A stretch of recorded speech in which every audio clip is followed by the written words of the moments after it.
Let's talk briefly about what exactly the tree of life is, what it is that we're working towards, why we engage in these practices, and just exactly what it means. So to me, with what I've discovered in my journey, the Garden of Eden story is an allegory for our fall from fifth dimensional consciousness to third dimensional consciousness. It's not a linear story of the start of humankind. And obviously anyone who knows that story, that there's holes in that, because if Adam and Eve were the first human, then how come when they emerged from the garden, peoples already existed in the land? The Canaanites were already there. So I'm utterly convinced, and I feel it true in my heart, that this is an allegory, and it's a story of the fall or the incarnation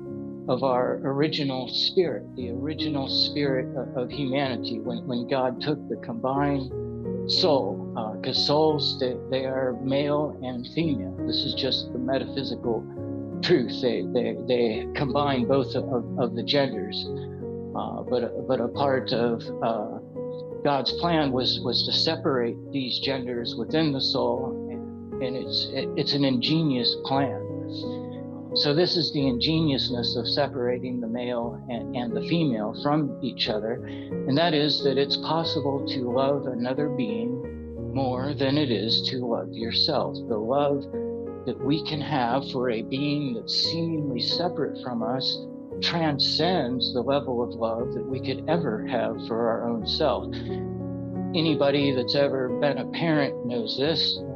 So does anybody that's ever owned a dachshund puppy, like in my case. So it is a definite fact that the level of love that you can hold for another being transcends the level of love that you could ever hold for yourself. So this is God's great plan, that instead of the human rising back into an androgynous consciousness where you embody both your male and your female aspect, that instead these aspects are going to remain separate from each other, yet combined through the oneness. So in order for us to rise back into our true spiritual state, we must embody both the male and the female, because it is a metaphysical fact that the soul is both of these. So you have to, if you're a male, you have to know the female within yourself to rise back into the soul. If you're a female, then you have to know the male within yourself to rise back within the soul. However, you do not need to claim, you do not need to strip from your female or from your male its kinetic and thought and emotional channels. You can, through the principle of oneness, know the female within yourself and then have an external relationship with it, or if you're female, obviously vice versa. So the plan is soulmates, twin flames, whatever word you choose, and this ties into the tree of life. So what is a tree? A tree is a set of metaphysical circuitry that allows for or causes an interpretation of reality.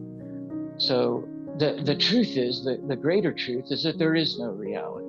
There's no space, there's no time, there's no ground, there's no sun. There's only the universal radiant spiritual energy of which all of these interpretations are formed from. And to witness it with your pure senses, it's like a standing wave of vibration, spherically fluctuating inside and out in varying degrees of density, getting progressively lighter the further away from center it is. And this energy is, of course, centered within you in the heart of Christ, and fluctuates and vibrates outward infinitely. And this is the greater truth. All realities, all worlds, all planets, all dimensions, everything is an interpretation of some degree of frequency or density to this universal energy. So once again, the Garden of Eden story, in my mind, in my heart, and through all of my discoveries and asking God and questioning, is an allegory of our fall from fifth dimensional consciousness. So when God first separated the divine masculine from the divine feminine. He put them in the Garden of Eden, where there was many trees with many fruits.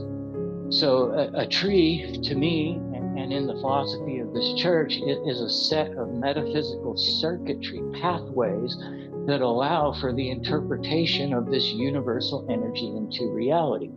So for the humans, we have the tree of knowledge that Adam and Eve ate from the fruit, right? Fruit is that which is good that gets harvested from a tree, right? So eating the fruit from a tree means to take part in that tree, to devote your consciousness to an incarnational pathway through these trees. So in this garden was many different trees that Adam and Eve could eat from, which means that they could take their eternal soul, which is situated in the pure energetic interpretation, and subject it to metaphysical pathways. Like here on Earth, we have the tree of knowledge, which is the nervous system of the human body, and the neuron structure of the mind. Because we have this tree, it automatically does it for us. It translates the universal energy into the earth-based reality that we know, into the emotional system and structure that we know, the biochemistry, all of it, the ground that we walk on, the sun that shines on it, our outward perception of the universe, the stars that we see through the telescope, all of it is because we are embodied in this tree. And they've used the word tree because it's very similar to a tree. If you look at the nervous system, it looks like branches of a tree, or very much like a river with its tributaries. So in this garden was all these trees that they could eat from, and they were all safe trees to eat from.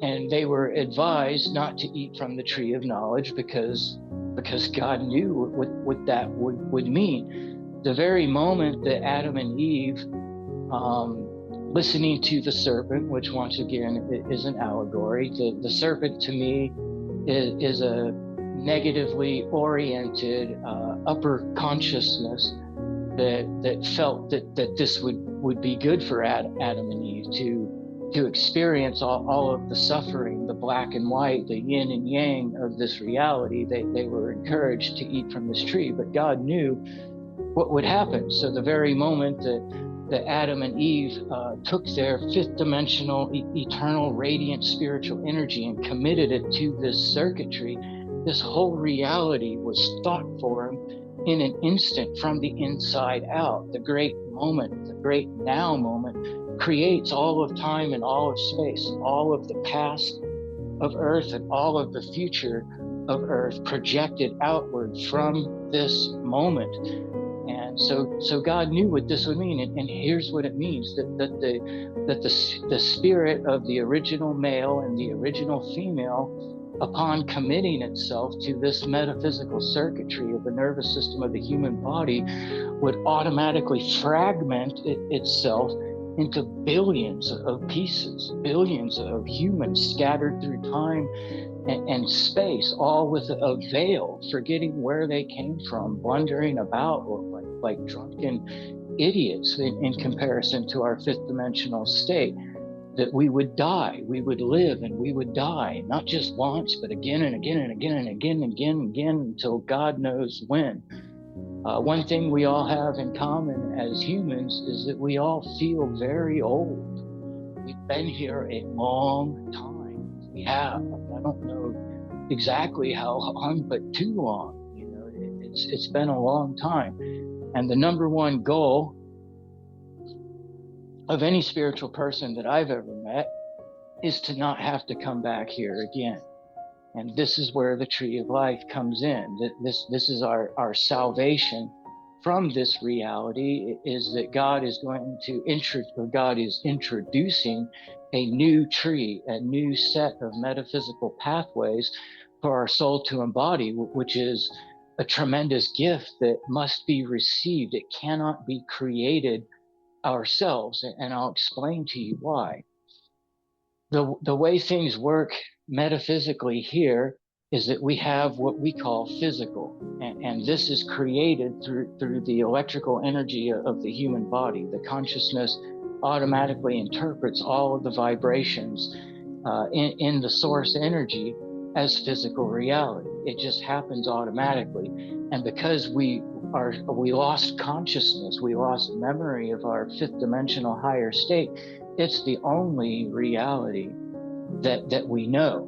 So because of that, we can grow into spirit. You can manifest beyond the nervous system of the human body. You can soul expand outward. You can encompass yourself in your living light. You can remember your true spiritual state. However, because we're still anchored in the physical pathways, anything that you thought form, which you do automatically, you might not be aware of this yet, or maybe you are. As your clairvoyance opens up, you'll begin to see that anything that you imagine from your expanded state of consciousness automatically takes form.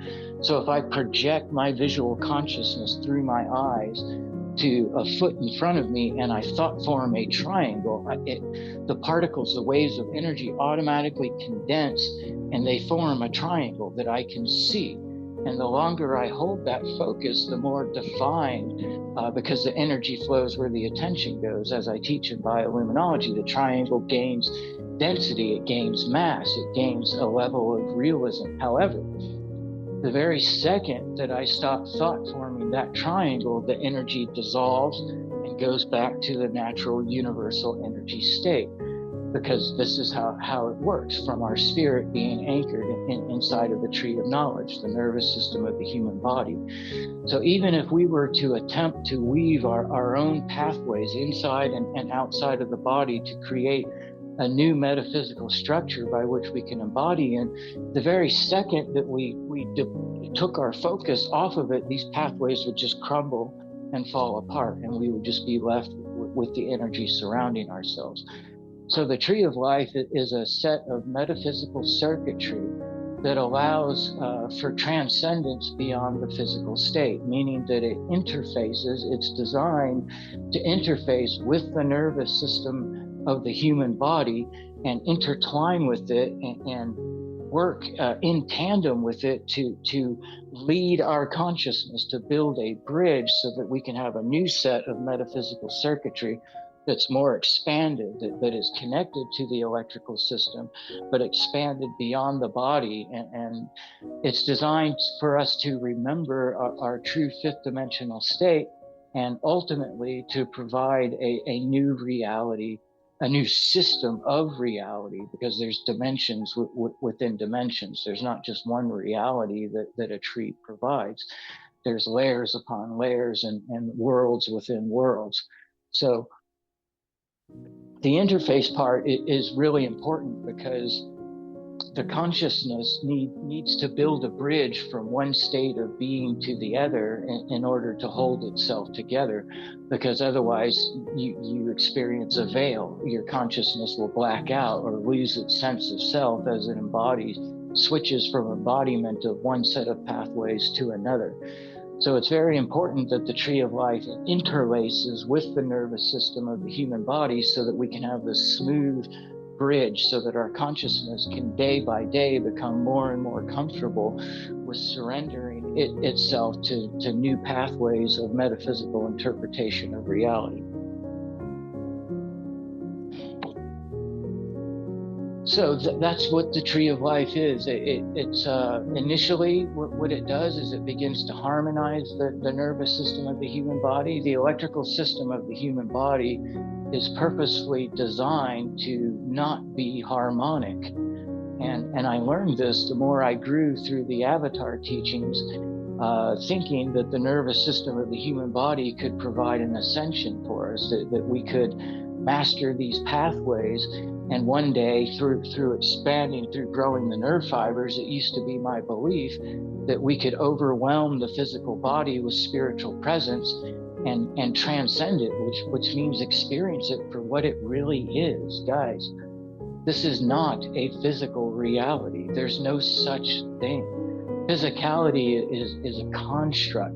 It's an interpretation that is force fed to us through the electrical system.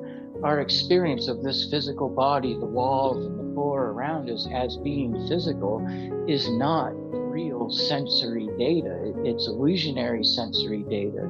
It's an electrical interpretation. As I touch this wall, we know scientifically that I'm not even actually touching it, that the particles in my hand don't ever actually even touch the particles of the wall. Yet I feel this solid mass that interrupts my motion. And that is all electrical data that's force fed to my consciousness through the tree of knowledge. The real truth is that this is an energetic reality, like all realities. We scientifically understand that these bodies are made of millions or even billions of tiny particles that are in orbit, that are vibrating and rotating, and they're not even touching each other. So this is a magnificent body of light. It's a huge amount of energy, because E equals mc squared, as we know, thanks to our brother Einstein. So it's often held in the spiritual community. They say this is a very dense reality, and they use that in a negative way, as though a reality that's lighter is somehow superior. And this is just a misunderstanding, because it requires so much focus, so much presence mastery to embody this reality at a cellular level, to experience it as the energy that it actually is. I understand how people came to this conclusion. But yes, this is a very dense reality, which means more particles per square inch, more particles per volume, which equals more energy, because matter is energy. E equals mc squared. So this so-called physical reality is the greatest level of energy that our consciousness has ever been subjected to, so much so that we're forced to experience it physically, until through presence mastery, through energy mastery, through expansion of consciousness, through devotion of God and receiving the tree of life, we can begin to experience it for what it really is, which is a brilliant and magnificent new level of energy and new level of expression for our consciousness.